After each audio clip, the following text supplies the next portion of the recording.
The new Elite Specialization beta has been delayed. There was a lot of issues with it, and we're gonna have to be waiting to get it and be able to play this new Elite specs. But thankfully, I was actually able to play every single one of them, except Evoker, because they disabled the pet. But I did hear a lot about how it worked. So in this video, we're gonna go through all of the new Elite specs, how they feel, how they work more or less, and of course my first impressions of them. Subscribe to the channel for more content like this. Go to my Ko-Fi if you want to support my content. Go to my Twitch to watch me live every morning. Let's get into it. Now guys, I'm not gonna go in depth in every one of these Elite specs. At the end of the day, we have to wait for the beta to come back, and I would feel a little bit unfair to judge them completely just out of this little amount of hours that I actually went and played them. But I did want to do this as a first impressions anyways, because I do find it pretty interesting how honestly good these Elite specs were. Honestly, all of them are absolutely perfect, and you know, they're so good that we're gonna have to add a new row on this called S+, because most of them are gonna be there, okay? So first, let's go for one that I didn't expect that I would like so much. Trobadour. Trobadour, guys, is S+ in terms of fun. I thought when I started playing this that it would work very similarly to Chrono. It was actually the last spec that I actually tried, but it doesn't at all. The way that this works, at least on DPS, I haven't tried heal, but I've heard that it's very, very good too, is that you want to keep all of your instruments playing at all times for it to give you attributes, and that way you're doing more damage. And here you can see the little lines on each of those instruments being played, and you just don't want those lines to go down. You just keep over and over creating clones, and spending them so that line still is there. It is super high paced and super fun. And then you go in and you use your crescendo and you're like, boom, I have even more damage now. It's perfect. It's exactly, honestly, what I wanted Virtuoso to feel like, but sometimes I don't get that feeling, especially because it's kind of a caster, so you have a lot of like, you press F1 and you see all your blades going, but you have to cast it. You have to wait a little bit, and you sometimes interrupt it. And I know it's because me, I'm not the best Virtuoso player or anything, but it annoys me, okay? I just want to press the button and it to go. And this is how it feels. It just, you press the button, it goes, you see the damage, you see the buffs, it feels great. It just feels exactly like what Mesmer should feel like. Well, I guess what Mesmer should feel like if it doesn't have clones. In terms of bad things, I mean, I think the little animations for the instruments are a little bit tiny. You can barely tell what they are. They just look like 4 blobs because they're pink and they don't have an outline. It just, I don't know. I want it to be bigger. I want it to be more clear that I can see my beautiful loot, my beautiful flute, all of them. Especially in PvE. I'm sure that in PvP maybe it's not the case, but I don't know. I need bigger instruments in my back, okay? Also, guys, I'm not gonna lie, the AoE distortion that we have in the Elite, it's gonna get nerfed. There's no way that this continues in the game. I just don't see it at all. I really like that we are using the tails as part of our DPS rotation, and I really like that the same applies for the heal build. Even on the heal, you have the Tail of the Soul Keeper and Tail of the August Queen. In DPS, you have the Soul Keeper and also the Torture Mastermind and the August Queen. It's nice. It's awesome. I hope that we can see some builds with the other trade lines. Maybe these are only gonna be for PvP, but beautiful. Of course, guys, as always, go to Snowcross and check all these new builds and prepare for the beta when it comes out, because they have everything, guys. They have everything here. Be ready. So yeah, S+ is perfect for Trobadour. Next, let's go for Ritualist. Ritualist, I think it's an S. It's very, very fun. The heal build probably requires a little bit more boons for it to be relevant, but the DPS builds that I tried, damn, they were fun to play. It feels like Power Reaper, like Power Harbinger, but faster, because you're not going into Shroud and staying there for a long time. You're going in there, pressing your buttons, and then leaving instantly, which is a different type of gameplay that you usually would have in Necromancer, and I really, really like that. You can see a lot of spirits go around, and it's very nice that in DPS you can actually choose to use your spirits afterwards to get more stability, for example, in a case of something happening in the raid or whatever, right? You can just press it, you'll lose a little bit of damage, but you'll have it ready to go, so you can ignore a certain mechanic, for example. I wish it was a stone break, but it feels good. Quickness also feels very nice. It is a little bit annoying to me that you can't do the whole thing with, hey, using stability in a particular scenario, because you're using these the spirits to give quickness. So you're using them as a part of a rotation. You cannot really use them dynamically. I think this is a little bit of a weird thing. I think it shouldn't work that way, especially for a boon DPS. It would be nice if there was another way of providing quickness, I think. I bet that this... Actually, no, absolutely, this is going to be the same. Well, no, this is not going to be the same thing for healing, because... Oh, forget it, you do. You get Soul Twisting, which is the ability that you usually use to get quickness. Your first spirit skill you use when entering Ritualist Shroud, your charges instantly. Well, I guess it's fun because you're going to go for full concentration here. The reason why you take this mainly on quickness is because that way you don't have to go Diviners. But I guess you just can give quickness with one of the spirits and then save the rest just for a situation where you want to give stability, where you want to use other, where you want to give other boons, right? So, yeah, I think it still requires a little bit more for it to be good as healing, a little bit more boons, but it's probably fine. I don't feel like it is as fun as something like Trobadour, so I'm gonna put it on an S. It's not as interesting as Trobadour either, and you know, it kind of sucks that we can have the whole minion mancer kind of gameplay as much. You don't really go for minions here. So is it perfect like Trobadour? No, but is it very, very, very good and fun and great? Yeah, so S. Next let's go for the bad one, guys. Luminary. And Luminary, we have to put it on B. I know that a lot of people don't like Luminary. I'm not gonna come in here and say it's completely horrible. It is not. It's just core Guardian, but you have stances.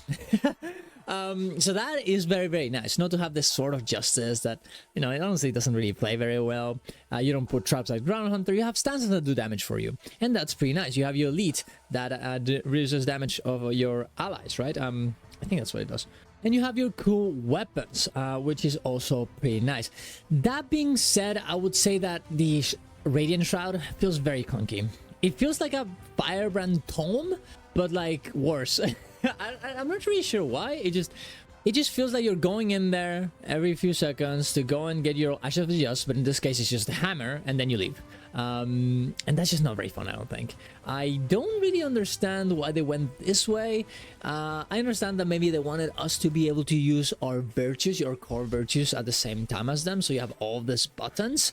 But honestly, I would just make it so instead of a shroud, you just, you know, you have F1, F2, F3, F4, and F5 as the new weapons, and you just use them whenever you need them. That'll be more fun, and maybe you can still have the Radiant Shroud, right? It's just that whenever you press the button, you get for a few seconds the Radiant Shroud, and that buffs you in some way. I think that will be fun. I think that will be cool, and it will be more interesting. Going into the F4, it just feels clunky. Maybe it's just because I don't like kits. It feels like a kit, and I don't know. I just don't really see the traits really working very well with this either. I don't see this as good for Guardian. It just feels like worse Firebrand and like a little bit better Core Guardian, but maybe not even that. Maybe it's also worse Core Guardian. I don't know. It's just very, very weird. I'm not sure if I have a solution. Is the thing. It just feels like all over the place. So I really hope that they find a way to make it better. Whatever they do, they have earn my confidence in the fact that they have the knowledge and the talent to make very fun specs. So just put a little bit of more of that Trobadour in here, and I think it'll work out well. It is very nice to have an Alacrity build, though, that is not Willbender, because Willbender Alacrity didn't really work out very well. So I'm glad that they're having that. In terms of heal, I don't think I've seen a build for this. I think some people were saying that was okay, but just go heal Firebrand, bro. So sadly, we're gonna have to put it on B. Next, Antiquary. Antiquary, I know a lot of people are gonna get mad at me. It is S+. Actually, personally, it is my favorite spec. But guys, I know it has a lot of issues, guys. I know it's hard to tell what the RNG is telling you. It's hard to recognize the icons. It is the antiques, maybe they're a little bit too animation locky. There should be another way to have a better RNG on it, or maybe you can, I think someone said, I think it was a Snowcrow's Discord, that you could have like less, like more transparent icon on top of the normal icon that tells you what you're gonna get next, so you can prepare for it. I think that would be nice. All the things are very, very good.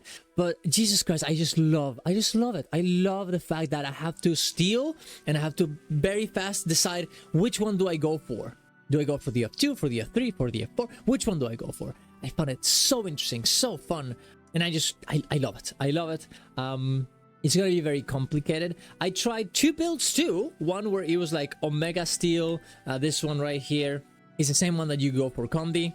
It doesn't do that much damage on power, guys. I'm just gonna say it right now. Look at this video from Iskral doing the Conduit build, man. He's going in, he's stealing, he's picking the one, and he's just daggering 3.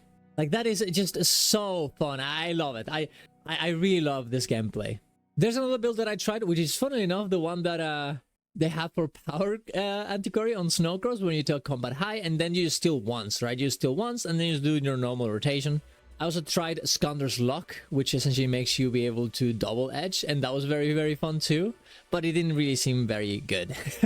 There's a lot that they had to do in order to make this very, very good. And in some ways, I think I should put it on an S, like objectively, because it does require more work for it to work properly. But let it be known that it is my favorite one, and for me, it is S+. But objectively, I'm gonna put it on S because that's just my subjective statement on it, and I do think it requires more to be a S+ spec. It just does. Galeshot though, it doesn't. Galeshot is perfect. Galeshot is so fun to play. It is so obvious how you should use it. You go into your Galeshot, into your bow, you use your abilities, you use Hawkeye, you leave. Then you use your weapons, and then once you have enough arrows, you go back over and over again. The quickness builds works this way, the normal build works this way. There's a few differences in the rotation, in the arrow abilities, in the bow abilities that you take, that you use, but it works perfectly. You also take the utility, like the little wind that you put on top to enhance your arrows. You take it because it's more damage. That's sick. It is so good. It is so fun. They really gave the whole hunter ranger roleplay to this build, and it is exactly what it should be. Now, I will say that there is a little bit of an issue, I think, with the traits. You're taking like the Shriek trait, which is supposed to be the one to like just be in your Galeshot and in your wind bow. But instead it's the best DPS. That's probably not how it should work. The traits are gonna need to be tuned a little bit, but I don't think it's really relevant. That's easy to fix, and regardless of how you do it, the Galeshot is gonna be fun, is gonna be great, and it already is. So S+, it feels, I think I'm gonna have to put it a bit lower than Trobadour, because it really feels like Trobadour almost doesn't need anything other than just being nerfed a little bit. So I think we're gonna put it here instead. But yeah, now let's go for another one that is a little bit weird. Paragon. Paragon, I think, goes A. And you're gonna say, Darren, but Paragon sucks. You're right. It does suck in PvE. But that is only because of the boons that it gives. Well, the ones that it doesn't give, like how hard it is to actually give stability and ages. But man, it feels good to play. Using your refrains to get motivation, and then using them selectively to trigger your echoes of your utilities. That idea is so interesting, so fun, and the only thing you need to do to make it good is to make those echoes good. And then this spec just works. They might have to make a little bit, better traits to make it a bit better as well. But the idea, the mechanic is just so fun to play and in reality, not in paper, in practicality. They just need to give it a little bit more oomph. They need to give it a little bit more boons. They need to give it a little more adrenaline too, a little bit more adrenaline generation, I think. But it just works, and that is the most important part. That the gameplay is fun, that the idea is fun. The numbers, the boons, you can change that. Like, you can change that very, very easily. But that it's fun, that's not an easy thing to do, not an easy thing to achieve, and they did achieve it. And that's the most important part here. I hope that they also give us a DPS build for Paragon. I really would love that, and I really hope that the Elite makes us have that, those wings for a longer time. Honestly, just make it so every time you use a refrain, you get wings. Fuck it. Just do it. We're Paragon. We need wings, okay? Next, let's go for another one that is a little bit meh, and that is Conduit. Conduit is half good, half bad. What do I mean by this? The condition build takes this Perpetual Wisdom that makes your F2, your new ability from Rasa, to be a upkeep. The same thing you usually use on a Herald. So guess what? It feels like Herald. Now, is that a bad thing? Not really. It's fun to play Conduit Herald. It's fun to play Conduit, but it doesn't really change that much. Yeah, sure, you have Rasa, but you only press 2 buttons. It's not that interesting. Like, it's just the same that you would do on Herald. But if you instead go for the trade that I went through, where you actually have to get affinity when using your weapon skills, and then this will recharge your Conduit Cosmic Wisdom, your Rasa Cosmic Wisdom, you can press it. You can press it and it feels good because there's a big animation and you can feel that you're doing a lot of damage. It's great. It's cool. It just makes it very, very interesting. It makes something that we don't really have that much in Revenant, I don't think. I do think the traits need to be looked at. I think there's a few playstyles here that don't really work. For example, the fact that you don't bring Mistfire for Conduit, it doesn't sound good, doesn't make sense. The fact that expanded consciousness is like very useless, which is very, very hard to get maximum affinity, like getting affinity, because you can only get affinity while using utilities. And upkeeps, like your elite on Malix or Impossible Odds, they don't give you more. They just press them once and you get 1 tick, and then you spend energy, and you don't get more affinity. That doesn't make sense. If you were to actually get affinity through this could be played, but right now it just doesn't work. Power can probably work too, I think. It is a little bit weird because one of your abilities that you most likely will have to press is gonna be an ability that teleports you around, and you're gonna have to use it for DPS. But I think, I think it'll work as well. At least I had a little bit of fun with it until we couldn't try it anymore. So yeah, I think it's A. I think it's gonna be way less fun than Paragon, even at the best of times. But I think it's fine. It's simple. It's not super interesting, but it's okay. It's okay. I wouldn't put it on B. It's just good fun. It's just good Revenant. That's okay. Yeah, there you go. Builder Spender. Feels good. Next we have Amalgam, and that is also, S or S plus. I don't know. The Evolve feels good.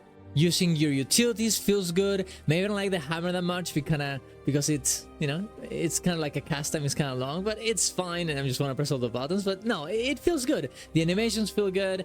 Using your Evolve to refresh your morphs, which is also very, very cool. Look at this. It's going to happen right now. I'm going to F5 and then boom, they're all gone. There, you can use them again and you can just press them. It feels nice. All of your CC abilities will make your morph abilities come back faster, which is fun. The only problem I have is that, again, use hammer because it's the same. It's the best weapon for the entirety of Engineer in power, and that kind of sucks because everyone uses hammer, and it just feels a little bit like you're playing NG with like a little bit more stuff. You're playing power NG with a little bit more stuff, but you still have to use hammer, and it's just, I know you can use something else, but I know that I'm gonna feel like I'm making a mistake if I don't pick anything, something else, especially with the whole damage, cooldown reduction by using a CC. And guess what? You have multiple CC abilities on hammer, so obviously that this spec wants you to use it. I wish that maybe they can give some more CC to other weapons so you can bring those instead of here, like mace maybe, or sword. Oh, dude, imagine if you can bring sword here. That'd be great. But I don't know. That's the only problem I have with it. I didn't try the Conduit rotation for Amalgam because, I mean, look at this. Look, what the fuck is this? Shout out to Kron for being insane and doing this. Look how many he has 3 kits. This is unhinged. This is an unhinged rotation. Like what? I'm not learning this. I'm not doing it. Okay, I'm playing power and that's it. If I want to play Conduit Engineer, I'm playing mech and I'm pressing spear buttons and nothing else. I'm not using any kit. I'm using the signets. Okay, that's what it is. I'm happy that they're getting something very complicated of this, though. I think it's very, very cool and it looks sick. So yeah, that's awesome. But I think I'm gonna have to put it on an S because of the hammer issues that I have with it. It's not really a problem with the spec itself, but it's a problem with the class interacting with the spec, which I think it is still, well, a problem. And for Evoker, I think we're gonna put it on S2. I couldn't try it out. There's a little bit just by everything that was told to me. And we don't have any footage for it either because it was disabled like, I don't know, 30 minutes into the beta, but it was doing an insane amount of damage. Apparently it was very, very fun. The single attunement thing was not really super good, it seems, but it was still working and it seemed like it was fun. But yeah, for everything I got told by the little people that tried this, it was very, very good. It was fun, it was interesting, and we're gonna have to see how much damage it does and how much it, you know, how well it plays in DPS, and especially with the single attunement. But I'm gonna have to put it on S for now. And I think the main reason why that's the case is gonna be because of the, you know, the traits not being that interesting. That's why I can't. And well, look, we haven't tried it, so I can't really go in here and put him an S plus. But yeah, I think this is a very nice first impressions tier list, and you know, we'll have to wait a little bit more to see exactly how this goes and how this finishes. But yeah, overall, I'm pretty happy with everything we've seen until now, and I'm really thinking that these specs are gonna be, I don't know, the best ones we've ever seen. The amount of issues they have are not that many. Like, I think it's very easy for them to fix Paragon. I think it's very easy for them to fix Conduit, and I think it's not too hard to fix Luminary. I think it's gonna be fine, and every little thing that this 4 specs have that could make him into S+, they're also pretty, like, just a small little more work on them, and then boom. So a little bit of work, some work, and yeah, you're gonna have to fix this. But only having one on, you're gonna have to fix this, when, you know, back in End of Dragons there was a lot of specs that, like, dude, Willbender, Untamed were having a lot of issues back in the day, Vindicator 2, I think, back in EOD, Spec there was also kind of a disaster at launch and after the betas, Bladestorm, like, dude, EOD had so many, dude, there are some EOD specs that still don't work correctly, okay? So I think this is fine. I think we're okay. I think the launch, in terms of elite specs at least, will be great. The content itself, we'll have to see, but there you go. That being said, that's all I have for you boys. So subscribe to the channel for more content like this. Go to my Twitch to watch me live every morning. Get your drops and be ready for this new beta, because I'll be streaming it. I'm gonna try this out in PvP and Warver's World, I think. I guess that's gonna be the next tier list, eh? How this works in PvP and Warver's World, eh? Yeah, there you go. Subscribe to the channel. See you around. Love you all. Ciao, ciao.